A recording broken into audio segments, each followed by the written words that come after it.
பிரதமர் அன்வார் இப்ராஹிமின் நம்பிக்கை கூட்டணியை கவிழ்க்கப் போவதாக 2023ஆம் ஆண்டு கூறி தோல்வியுற்ற பரிகாத்தான் நேஷனல் கட்சி வரும் 2028ஆம் ஆண்டு நடைபெறவிருக்கும் அடுத்த தேர்தலுக்குள் அடுத்த தலைவரை தேர்வு செய்யும் முயற்சியில் இறங்கியுள்ளது. அந்த தேர்தல் முன்கூட்டியே நடைபெறலாம் என்று பரவலாக எதிர்பார்க்கப்படுகிறது. இந்நிலையில் அன்வார் அவரது 5 ஆண்டு நாடாளுமன்ற தவணை காலத்தின் நடுப்பகுதியை எட்டும் வேளையில் எதிர்க்கட்சி புத்ராஜயாவை மீண்டும் கைப்பற்ற முற்படுகிறது. தற்போது முய்தீன் யாசின் பரிகாத்தான் நேஷனல் கூட்டணியை வழிநடத்துகிறார்.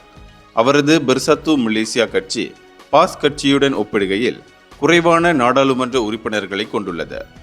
நாட்டிலுள்ள அனைத்து கட்சிகளையும் விட பாஸ் கட்சியின் நாடாளுமன்ற உறுப்பினர்கள் மத்திய அளவிலும் மாநில அளவிலும் அதிக எண்ணிக்கையில் உள்ளனர். இதற்கிடையே பாஸ் கட்சி செப்டம்பர் மாதம் கடுமையான தலைமைத்துவ போட்டியை எதிர்கொள்ளவிருக்கிறது.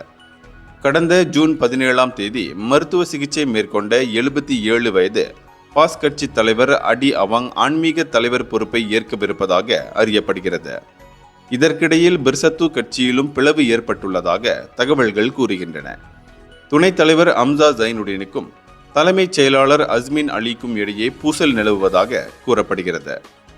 காரசாரமான வாக்குவாதத்திற்கு பின் அடுத்த தலைவர் யார் என்பதையும் 2024ஆம் ஆண்டிலிருந்து 2027ஆம் ஆண்டு வரைக்குமான கட்சியின் சிறந்த அணி எது என்று இறுதி முடிவையும் முய்தீன் அறிவிப்பார் என்று முடிவு செய்யப்பட்டது.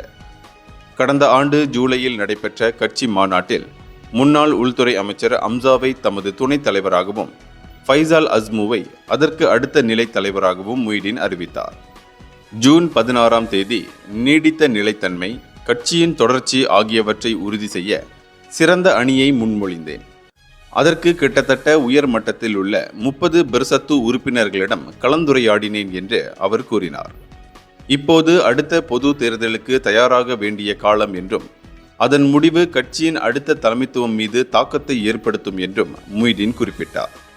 16வது பொது தேர்தலில் புத்ராஜயாவில் உள்ள தங்கள் இடத்தை மீண்டும் கைப்பற்றும் வரை தலைவராக தமது கடமைகளை தொடரவிருப்பதாக 2024 கட்சி கூட்டத்தில் முய்தீன் சூளுரைத்தார்.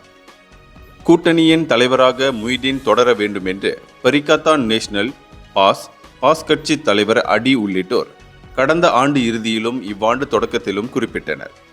தங்களின் பிரதமர் வேட்பாளரும் பெர்சத்து கட்சியில் இருந்துதான் வரவேண்டும் என்று அவர்கள் தெரிவித்தனர். இந்தியர்களின் இதய குரல் மக்களோசை.